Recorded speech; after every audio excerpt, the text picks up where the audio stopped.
محترم ناظرین، السلام علیکم ورحمۃ اللہ وبرکاتہ۔ عید قربان کا دوسرا دن تھا۔ ہر طرف خوشی کا سما تھا اور میرے باپ نے مجھے دھکے دے کر گھر سے نکال دیا کیونکہ میں معذور تھا اور کسی کام کا نہیں تھا۔ سڑک پر بیٹھا آنسو بہا رہا تھا، تبھی ایک شخص آیا جو گاڑی میں بیٹھا گوشت بانٹ رہا تھا۔ اس نے مجھے آگے بڑھ کر سینے سے لگا لیا، اپنے گھر لے گیا۔ اس نے مجھے ویل چیئر لے کر دی اور اپنی ہی کمپنی میں ملازم بھی رکھ لیا۔ خوب محنت کی اور ترقی مل گئی تو اپنے گھر گیا، مگر وہاں تو نہ جانے کیوں مجھے صبح سے ہی کچھ بھی ٹھیک نہیں لگ رہا تھا۔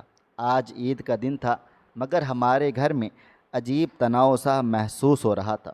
ابا نے ایک بار بھی مجھے گلے لگا کر عید مبارک نہیں کہا تھا، نہ ہی ساتھ مسجد لے کر گئے تھے، ورنہ عموماً میٹھی عید ہو یا بقرہ عید بابا ضرور مجھے اپنے ساتھ مسجد لے کر جاتے تھے تاکہ میں ان کے ساتھ نماز پڑھ سکوں۔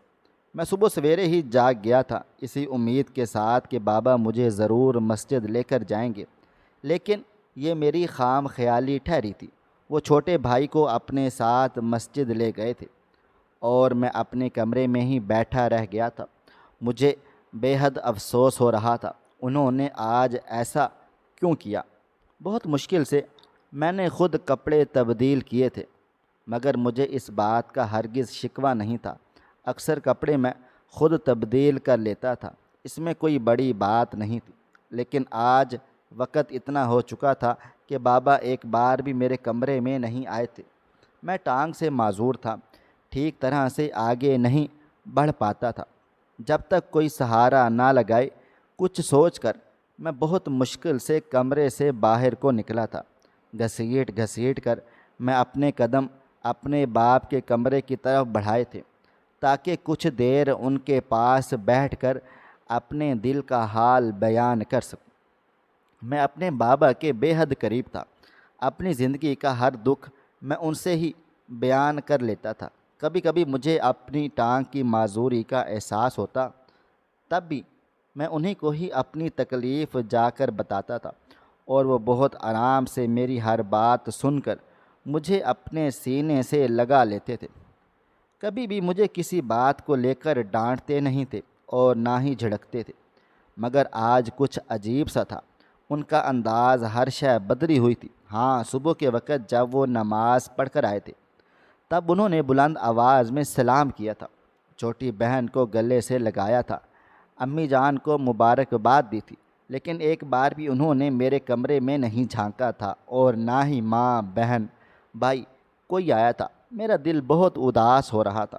میں گھسیٹ گھسیٹ کر باہر کو آ گیا تھا، پورے گھر میں نگاہ گھمائی تو صرف ابا کے کمرے کی لائٹ اور پنکھا چلا ہوا تھا، یعنی سب وہاں پر موجود تھے۔ میں اپنے دو ہاتھوں کے ذریعے آگے بڑھتا جا رہا تھا، بہت مشکل سے میں بابا کے کمرے کے دروازے تک پہنچا تھا، لیکن اندر سے آتی ہوئی آوازوں نے میرا پورا وجود جکڑ لیا تھا۔ اماں بابا کو دیکھتے ہوئے بول رہی تھی، کب تک یہ ہمارے سر پر مسلط رہے گا؟ حد ہوتی ہے، اتنی بھی ہمدردی کس بات کی؟ وہ کون سا ہماری سگی اولاد ہے؟ بے وجہ آپ نے عذاب سر پر بٹھایا ہوا ہے، نکال باہر کریں اسے کل کو۔ مجھے میری بیٹی کی شادی کرنی ہے، اب رشتے والے آئیں گے اور اس معذور کو دیکھ کر یہی گمان کریں گے کہ یہ عنایا کا سگا بھائی ہے، اور پھر لوگ شادی سے انکار کر دیں گے، کیونکہ سب کو معلوم ہے اگر نسل میں کوئی معذور ہو تو آنے والی نسل بھی معذوری پیدا ہوگی۔ اس لیے بہتر ہے کہ وقت رہتے اسے گھر سے باہر نکال دیں یا پھر اس کا کوئی بندوبست کریں۔ میں اپنی بچی پر اس کا سایہ تک نہیں پڑنے دوں گی۔ میں سانس روکے بابا جان کے جواب کا منتظر تھا جب اچانک چھوٹا بھائی بولا تھا، جی بابا، امی ٹھیک بول رہی ہیں، کب تک ہم انہیں سہارا دیں گے؟ بس اب بہت ہو چکا، میں بھی اپنا کمرہ شیئر کر کر کے تھک گیا ہوں۔ ان کے لیے ہر وقت مجھے گھر میں رہنا پڑتا ہے، کہیں یہ واش روم نہ جائے، کہیں ان کو کپڑے تبدیل نہ کرنے ہوں، کہیں انہیں کوئی چیز نہ چاہیے ہو۔ میں اب مزید ان کا بوجھ برداشت نہیں کر سکتا۔ مجھے میرا کمرہ بھی چاہیے۔ میرے یار دوست وغیرہ بھی آتے ہیں، سب میرا مذاق اڑاتے ہیں، لنگڑے کا بھائی۔ کوئی آج کے دور میں پارسا نہیں ہے، سب کے پاس لمبی لمبی زبانیں ہیں، اور جب سب کی زبانیں کھلتی ہیں تو سوائے دکھ تکلیف کے مجھے کچھ بھی محسوس نہیں ہوتا۔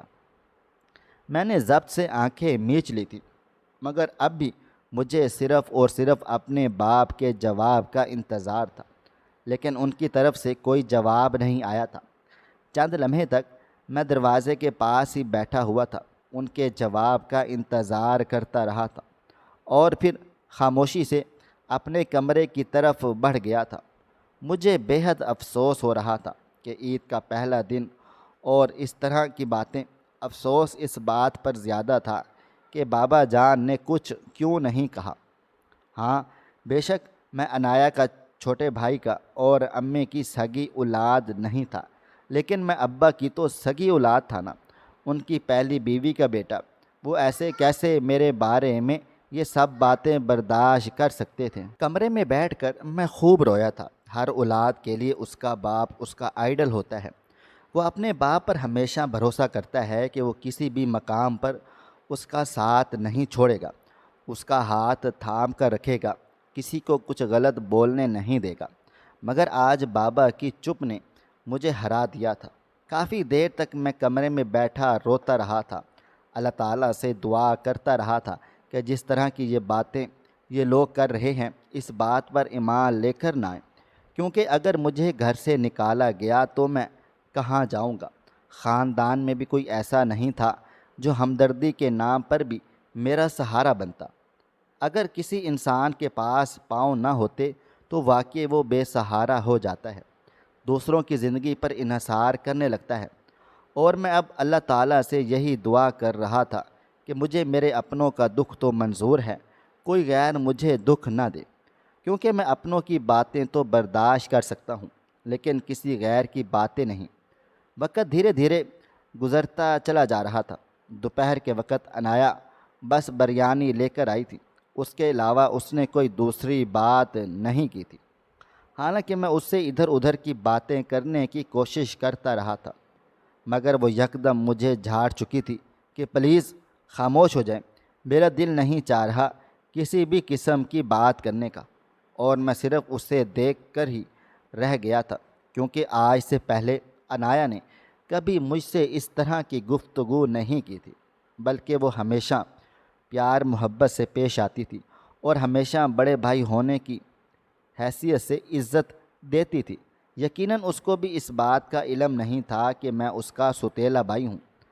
امی کے بتانے کی وجہ سے ہی اسے پتہ چلا تھا، اور اب وہ اس طرح سے برتاؤ کر رہی تھی۔ وقت اور تیزی سے گزرا تھا۔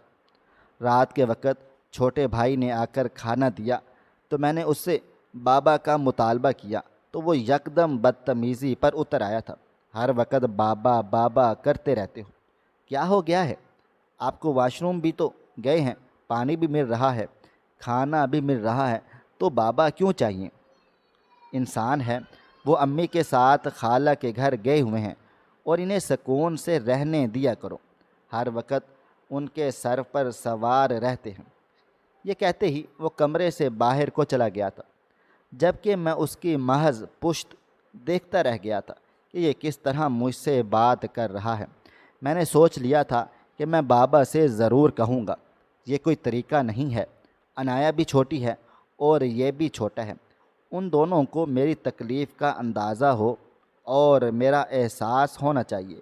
میں کافی دیر تک جاگ کر بابا کا انتظار کرتا رہا تھا، لیکن بابا کمرے میں نہیں آئے تھے۔ تقریباً رات کے 2 بجے میں بستر پر لیٹ گیا تھا، آنکھوں سے بے اختیار آنسو بہنا شروع ہو گئے تھے۔ میں نے نم آنکھوں سے اپنے رب کو پکارا تھا، اے پاک پروردگار، میرے باپ کے دل میں میرے لیے برائی نہیں ڈالنا۔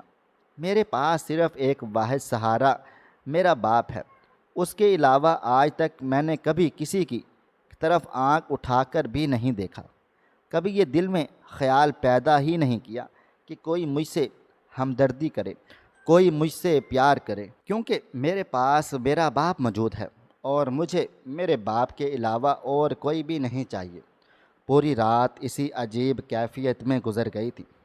نہ جانے کیوں مجھے بار بار ایسا محسوس ہو رہا تھا کہ جیسے کچھ برا ہونے والا ہے، کچھ اتنا برا جو مجھ سے برداشت بھی نہیں ہوگا۔ اگلی صبح کا سورج پوری آب و تاب سے روشن ہوا تھا۔ چھوٹا بھائی جلدی جاگ کر باہر چلا گیا تھا کیونکہ آج ہمارے گھر قربانی تھی۔ میں بھی فوراً سے جاگ چکا تھا تاکہ باہر بیٹھ کر قربانی دیکھ سکوں، مگر اچانک کمرے کا دروازہ کھلا تھا۔ میں سنبھلتا اس سے پہلے ہی بابا میرے پاس آ گئے تھے۔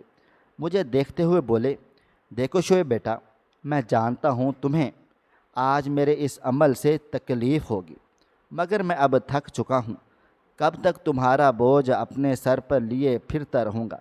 تمہاری ماں کا کہنا ہے کہ عنایا کے رشتے میں پریشانیاں ہوں گی، اور میں بھی یہی سوچ رہا ہوں کہ اگر عنایا کو دیکھنے کے لیے کوئی آئے گا تو سب یہی گمان کریں گے کہ عنایا کی نسل بھی معذور پیدا ہوگی، اور میں اپنی بیٹی کے ساتھ کوئی ظلم برداشت نہیں کر سکتا۔ دوسری طرف تمہارا بھائی ہے، اس کی زندگی ہے، اس کے دوست احباب ہیں۔ تم اگر معذور ہو تو تمہاری زندگی آدھی ہے، مگر اس کی زندگی پوری ہے۔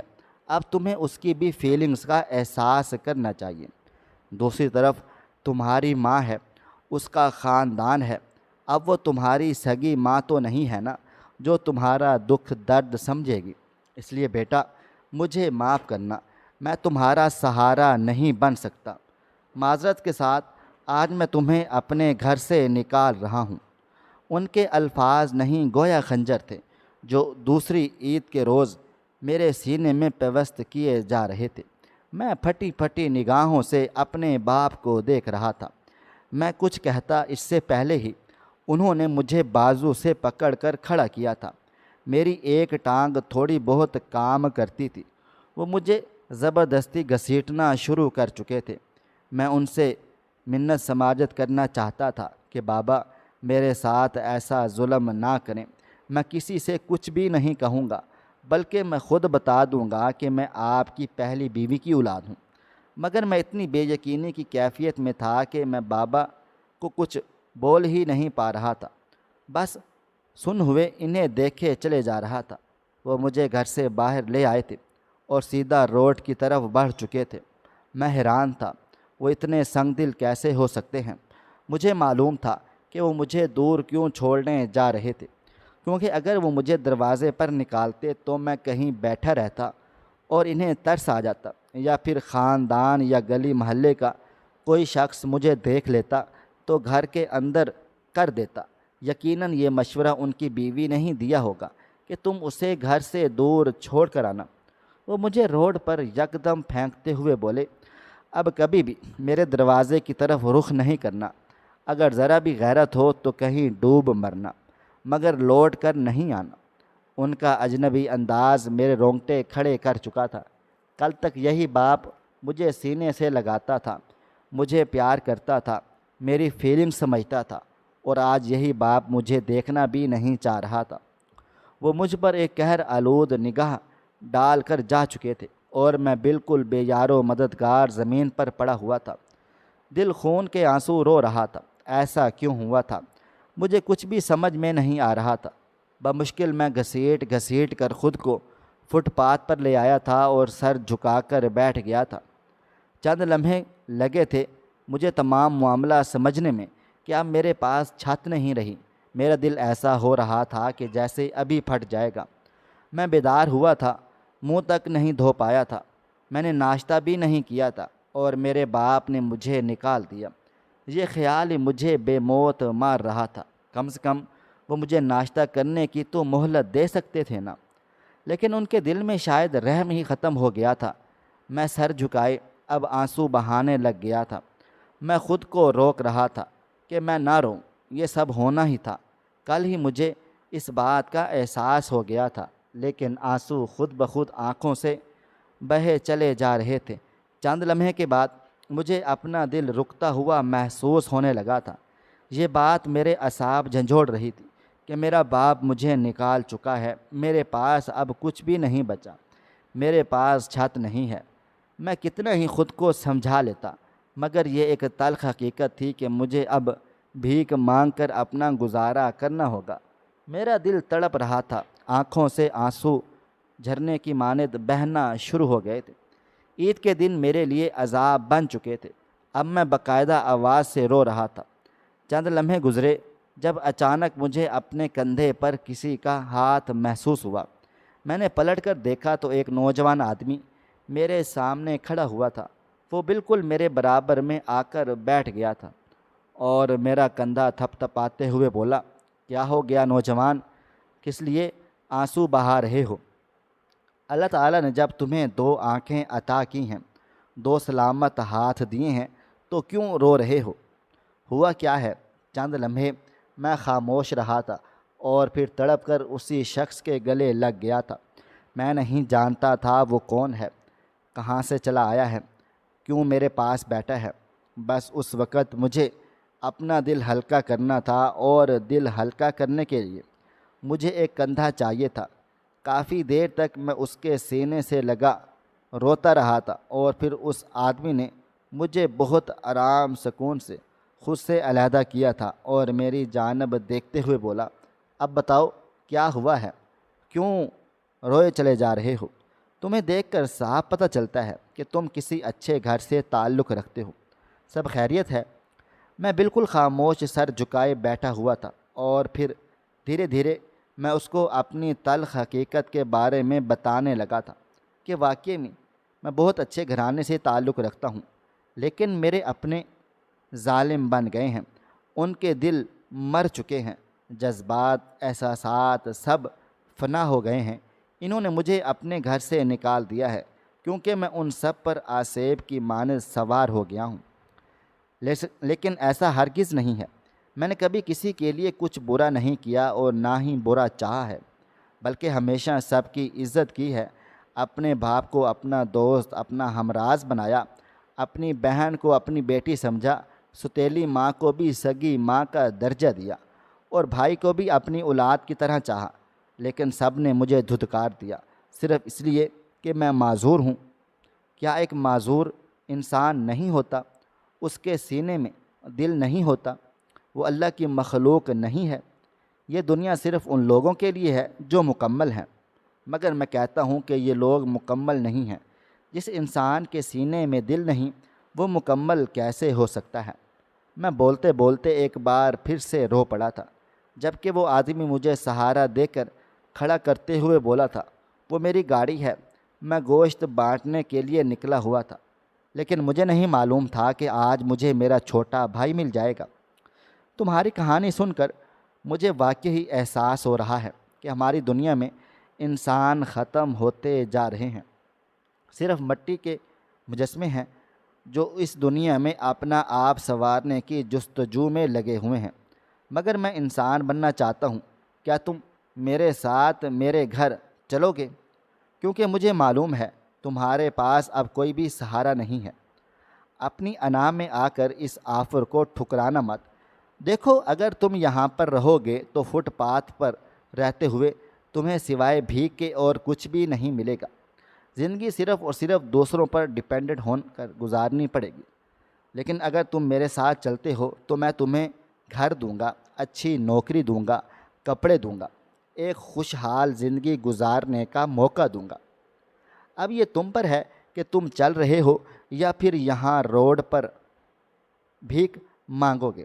وہ آدمی سراپا سوال بنا میرے سامنے کھڑا ہوا تھا۔ مجھے کچھ بھی سمجھ میں نہیں آ رہا تھا کہ میں اس اجنبی پر بھروسہ کروں یا نہیں۔ یہ اللہ تعالیٰ کی طرف سے بھیجا ہوا کوئی فرشتہ ہے یا پھر شیطان؟ کیونکہ گھر میں رہتے ہوئے بھی مجھے ایسی خبریں ملتی ہی رہتی تھیں کہ ایک نوجوان کے ساتھ بھی اچھا برتاؤ نہیں ہو رہا۔ یہاں بیٹیوں کے ساتھ ساتھ بیٹوں کی زندگی بھی بہت زیادہ مشکل ہے۔ کب کس کے ساتھ کچھ ہو جائے کچھ بھی پتہ نہیں چلتا۔ کافی دیر تک میں کھڑا اسی بارے میں سوچتا رہا تھا، مگر اس آدمی کے ساتھ جانے کے سوا میرے پاس کوئی دوسرا آپشن بھی موجود نہ تھا۔ چند لمحے لگے تھے اور میں نے فیصلہ لے لیا تھا، اور اس کو دیکھتے ہوئے بولا تھا، دیکھیں بھائی، میرا اس دنیا میں واقعی اب کوئی نہیں رہا۔ اگر میں آپ کے ساتھ جا رہا ہوں تو آپ پر بہت بھروسہ کر کے جا رہا ہوں۔ مجھے نہیں پتہ آپ کون ہو، کہاں سے آئے ہو، لیکن مجھے میرے اللہ پر بھروسہ ہے کہ وہ میرے ساتھ کچھ غلط نہیں کریں گے۔ اگر آپ کے دل میں بھی بے ایمانی آ رہی ہے یا پھر کچھ بھی غلط خیال آ رہے ہیں تو خدا کے لیے میرے ساتھ کچھ بھی مت کرنا، میں ویسے ہی ٹوٹ چکا ہوں۔ اگر آپ نے بھی میرا بھروسہ توڑ ڈالا تو میرے ساتھ کچھ کیا تو میں مر جاؤں گا، اور اگر میں مرا تو میں اپنے اللہ کو ضرور سب کی شکایت کر دوں گا۔ میری بات سن کر وہ آدمی مسکرا دیا تھا اور میرا کندھا تھپ تھپاتے ہوئے بولا، نہ تمہیں کچھ ہوگا اور نہ میں کچھ ہونے دوں گا، بھروسہ رکھو مجھ پر اور آؤ میرے ساتھ۔ وہ آدمی کافی سنجیدہ تھا، میری ایسی باتوں پر بھی اس سے غصہ بالکل نہ آیا تھا، اور نہ ہی اس نے غصے میں آ کر مجھے وہیں پر رہنے کے لیے بولا تھا، بلکہ وہ مجھے تھام کر اپنی بڑی سی گاڑی کے قریب لے کر آ گیا تھا۔ اس کے گارڈز نے میرے لیے دروازہ کھول دیا تھا۔ وہ مجھے بٹھاتے ہوئے بولا، دیکھو زندگی میں اگر کچھ کرنا ہوتا ہے تو اس کے لیے ایک دفعہ رسک لینا پڑتا ہے۔ اگر آپ رسک نہیں لوگے تو کبھی بھی آپ آگے نہیں بڑھ پاؤ، بلکہ ایک ہی جگہ کھڑے رہ جاؤ گے اور دنیا آپ سے آگے نکلتی چلی جائے گی۔ اس لیے زندگی میں رسک لینا سیکھو۔ اس کی بات سن کر میں نے کوئی جواب نہیں دیا تھا۔ اس نے اپنے ڈرائیور کو گاڑی چلانے کا حکم دے دیا تھا۔ ایک مختصر مسافت کے بعد گاڑی ایک پوش علاقے میں داخل ہو گئی تھی۔ میں چاروں طرف حیران نگاہوں سے دیکھ رہا تھا۔ معذور ہونے کی وجہ سے میں گھر میں ہی رہتا تھا، ابا بھی زیادہ باہر کو لے کر نہیں جاتے تھے۔ گاڑی ایک بڑے سے بنگلے کے سامنے رکی تھی۔ فوراً ہی مین گیٹ کھولا گیا تھا اور گاڑی اندر چلی گئی تھی۔ پورچ میں گاڑی رکتے ہی وہ شخص گھوم کر میری طرف چلا آیا تھا اور دروازہ کھول کر اس نے میری طرف ہاتھ بڑھایا تھا۔ میں ابھی تک ڈرا سہما ہوا تھا اور پریشان نگاہوں سے اسے دیکھ رہا تھا کہ یہ سب کیا ہو رہا ہے۔ قسمت مجھ پر ایسے کیسے مہربان ہو سکتی ہے؟ اتنا بڑا محل نما بنگلہ میرا منتظر ہے۔ یہ آدمی کون ہے جو میرے آگے بچھے جا رہا ہے؟ وہ میرے خیالات سے بے پرواہ مجھے اتارنے کے لیے اپنے دونوں ہاتھ آگے بڑھا چکا تھا۔ اس نے مجھے بہت احتیاط سے اتارا تھا۔ اس کی گارڈز آگے آئے ہوئے تھے۔ انہوں نے مجھے تھامنے کی کوشش کی تھی، مگر وہ اشارے سے منع کر چکا تھا اور وہ مجھے لیے سیدھا مرکزی دروازہ عبور کر کے اپنے بڑے سے بنگلے کے اندرونی حصے میں آ گیا تھا۔ وہ بنگلہ نہیں تھا، محل تھا۔ اتنا خوبصورت گھر میں نے آج تک نہیں دیکھا تھا۔ وہ مجھے دیکھتے ہوئے بولا، اگر میں چاہوں تو تمہیں سرونٹ کوارٹر میں بھیج سکتا ہوں، مگر مجھے ابھی تمہارا اعتماد جیتنا ہے۔ جب تمہیں اس بات کا احساس ہو جائے گا کہ میں تمہارے لیے کچھ غلط نہیں کر رہا، تب تمہیں ایک فلیٹ دلا دوں گا جہاں تم اپنے ملازم کے ساتھ رہو گے۔ خیر ابھی میں تمہیں گیسٹ روم میں ٹھہرا رہا ہوں۔ وہ مجھے تھام کر گیسٹ روم لے کر چلے آئے تھے اور کمرے میں لا کر مجھے بستر پر بٹھاتے ہوئے بولے، میں تمہارے لیے ناشتہ بھیجتا ہوں۔ اپنے آپ کو آج پورا دن ایک نئی مشقت کے لیے تیار کر لو۔ کل سے میں تمہیں اپنے ساتھ اپنی کمپنی لے کر چلا جاؤں گا اور اپنا رائٹ ہینڈ بناؤں گا۔ اچھا یہ بتاؤ، تم نے تعلیم وغیرہ حاصل کی ہے؟ اکاؤنٹنٹ کا کام آتا ہے تمہیں؟ یعنی کہ حساب کتاب کرنا؟ میں نے فوراً سے سر ہاں میں ہلا دیا تھا اور اس کو دیکھتے ہوئے بولا، ہاں ہاں میں نے میٹرک تک تعلیم حاصل کی ہے۔ قریبی اسکول سے زیادہ اسکول جانا نہیں پڑتا تھا، بس وہاں سے میں نے خود کی رجسٹریشن کروا لی تھی تاکہ بورڈ میں بیٹھ سکوں۔ میری بات سن کر اس نے میرا کندھا تھپ تھپایا تھا اور مجھے دیکھتے ہوئے بولا، یہ کام بہت اچھا ہو گیا ہے۔ خیر میں بھی چلتا ہوں، مجھے گوشت بانٹنے کے لیے رشتہ داروں کی طرف نکلنا ہے۔ تمہارے لیے ناشتہ بھیجتا ہوں۔ پورا دن معمول کے مطابق گزرا تھا۔ دوپہر کا کھانا، شام کی چائے، رات کا کھانا، ہر چیز مجھ تک وقت سے پہلے پہنچ گئی تھی، سوائے اس انسان کی۔ وہ ایک بار بھی اب میرے پاس دوبارہ سے نہیں آیا تھا۔ میں سکون میں تھا لیکن دل بے چین سا ہو رہا تھا۔ مجھے میرے بابا، بھائی، اماں سب یاد آ رہے تھے۔ انہوں نے میرے ساتھ جو کچھ بھی کیا تھا، مگر میں انہیں نہیں بھول سکتا تھا۔ کئی سال ان لوگوں نے میری خدمت کی تھی۔ میرا چھوٹا بھائی مجھے اپنے ہاتھوں سے واش روم لے کر جاتا تھا، بہن کھانا دیتی تھی، اماں غصہ کرتی، لیکن ایک حد تک انہوں نے کبھی اپنی حد پار نہیں کی تھی۔ مگر اب جو ان لوگوں نے میرے ساتھ اچانک سے کیا تھا وہ مجھے بہت تکلیف دے رہا تھا۔ وقت اور تیزی سے گزرتا چلا جا رہا تھا۔ پوری رات اسی کشمکش میں بیت گئی تھی کہ اگلی صبح میری آنکھ دروازے پر ہوتی ہوئی دستک سے کھل گئی تھی۔ سامنے وہ آدمی کھڑا ہوا تھا اور میرے پاس چلتا ہوا آیا، مجھے تھام کر بٹھایا اور مجھے دیکھتے ہوئے بولا، شب بخیر، میں نے تمہارے لیے بہت اچھا ایک گفٹ خریدا ہے۔ کل سارا دن مجھے یہی ڈھونڈنے میں لگ گیا، آؤ میں تمہیں دکھاتا ہوں۔ وہ مجھے سہارا دے کر باہر کو لے آئے تھے۔ سامنے ایک ویل چیئر تھی جو آٹومیٹک تھی۔ ایسی ویل چیئر بہت زیادہ مہنگی ہوتی ہیں جو انسان خود چلا سکتا ہے۔ وہ مجھے اس پر بٹھاتے ہوئے اب فنکشن سمجھانے لگ گئے تھے۔ میری آنکھوں میں آنسو آ رہے تھے، یعنی اس ویل چیئر کے ذریعے میں اب کہیں بھی آ جا سکتا تھا۔ اس انسان نے صرف یہیں پر بس نہیں کی تھی، ناشتہ وغیرہ کروا کر وہ مجھے اپنی ساتھ اپنی بڑی سی کمپنی میں لے کر آیا تھا۔ وہ کوئی معمولی انسان نہیں تھا بلکہ ایک بہت بڑا بزنس مین تھا۔ اس نے مجھے اپنے اکاؤنٹ کے لیے کام کے لیے رکھا تھا۔ سارا کام وہ میرے ذمے کر چکا تھا۔ سیلری اس نے خود میری 2 لاکھ روپے رکھی تھی۔ میں حیران تھا۔ اس کایا پلٹ پر میری آنکھیں بھر آئی تھی۔ میں نے اس آدمی کا بہت شکریہ ادا کیا تھا۔ مجھے بہت چیزوں میں پریشانی ہوتی تھی، مگر کہتے ہیں نا، اگر اللہ تعالیٰ آپ میں کوئی نقص پیدا کرتا ہے تو یقیناً اللہ تعالیٰ آپ میں سے ایک صلاحیت بھی دیتا ہے، اور وہ صلاحیت میرے ذہن کی تھی۔ میں حساب کتاب میں بہت اچھا تھا، جلد ان کی ہر ایک چیز کا حساب کتاب رکھنا شروع کر چکا تھا۔ کوئی 1 ہفتہ لگا تھا اور میں اب ان کا کام سمجھنا شروع کر چکا تھا۔ وقت دھیرے دھیرے گزرتا چلا جا رہا تھا۔ میں اب ایک ملازم کے طور پر ان کی کمپنی میں کام کرنے لگا ہوا تھا، لیکن گھر آتے ہی وہ مجھے بھائی کی صورت میں گلے لگاتے تھے۔ واقعی دنیا حیران کن ہے۔ اپنے جہاں مجھے دھتکار رہے ہوتے ہیں، غیر وہیں مجھے سینے سے لگا رہے تھے۔ میں اللہ کے اس معجزے پر حیران و پریشان تھا، مگر میں نے اللہ تعالیٰ کا لاکھ لاکھ شکر بھی ادا کیا تھا کہ اس نے مجھے بکھرنے نہیں دیا تھا۔ وقت اور تیزی سے گزرتا چلا جا رہا تھا۔ میں نے ان کا بنگلہ چھوڑ دیا، ان کی فیملی تھی، گھر بار تھا، کب تک وہ مجھے اپنے ساتھ رکھتے؟ انہیں کی بدولت مجھے ایک فلیٹ مل گیا تھا جہاں میں ایک ملازم کے ساتھ اپنی زندگی بسر کرنے لگا تھا۔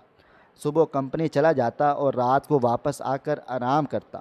ملازم کافی اچھا تھا، اس کی سیلری بھی میں نے اچھی خاصی رکھی ہوئی تھی تاکہ اس کا دل کبھی بھی بدلے نہ۔ میری سیلری اب 4 لاکھ تک ہو چکی تھی۔ اتنا بڑا بدلاؤ، میری زندگی مکمل طور پر پلٹ چکی تھی۔ آج میرا ارادہ اپنے گھر جانے کا تھا۔ مجھے یقین تھا اتنی دولت، اتنا رتبہ ملنے کے بعد بابا جان مجھے نہیں دھتکاریں گے۔ میں ان کے ساتھ کوئی رشتہ نہیں رکھنا چاہتا تھا، مگر انہیں دیکھنا چاہتا تھا کہ وہ سب ٹھیک ہیں یا نہیں۔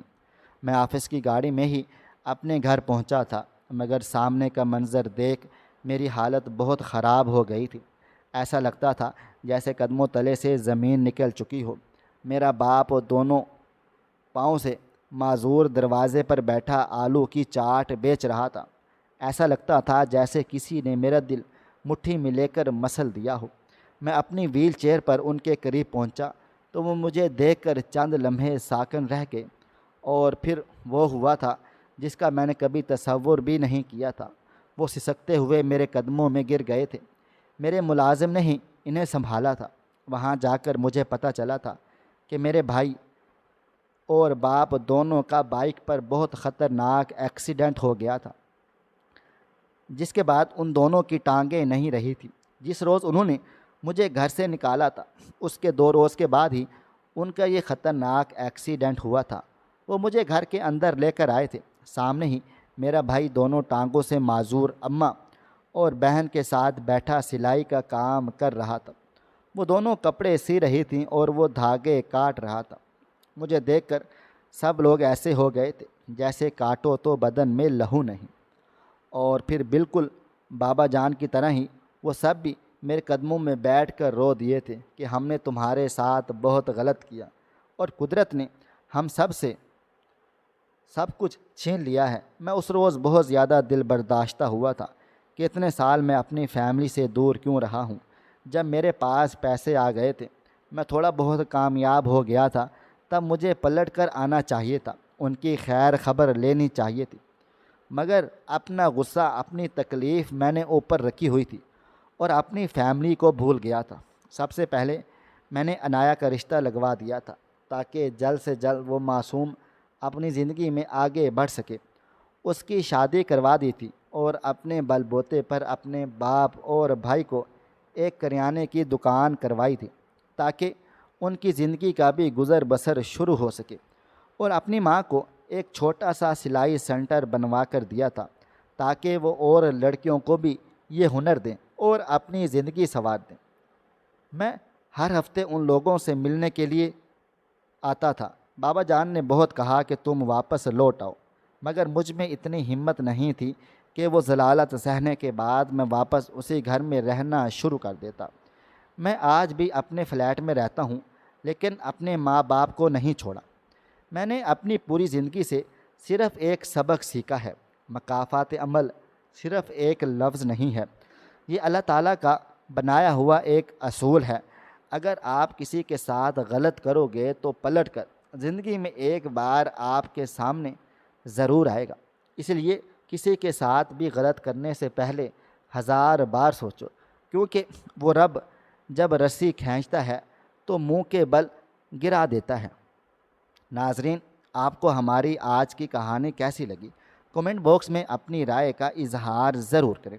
خواہش صرف اتنی ہے کہ کچھ الفاظ لکھوں جس سے کوئی گمراہی کے راستے پہ جاتے جاتے رک جائے، اور نہ بھی رکے تو سوچ میں ضرور پڑ جائے۔ پیارے دوستو، امید کرتا ہوں کہ آپ کو ہماری یہ کہانی پسند آئی ہوگی۔ ہماری آج کی یہ کہانی آپ کو پسند آئی ہو تو ویڈیو کو لائک کریں، کمنٹس کریں، شیئر کرنا بالکل بھی نہ بھولیں۔ اور ہاں، اگر آپ لوگ اس چینل پر نئے ہیں تو اس چینل کو سبسکرائب ضرور کر لیں اور نوٹیفیکیشن کو ضرور دبا دیں تاکہ آنے والی کہانی سب سے پہلے آپ کو مل سکیں۔ ملتے ہیں کل ایک نئی اور دلچسپ کہانی کے ساتھ، تب تک اپنا ڈھیر سارا خیال رکھیے گا۔ اللہ حافظ۔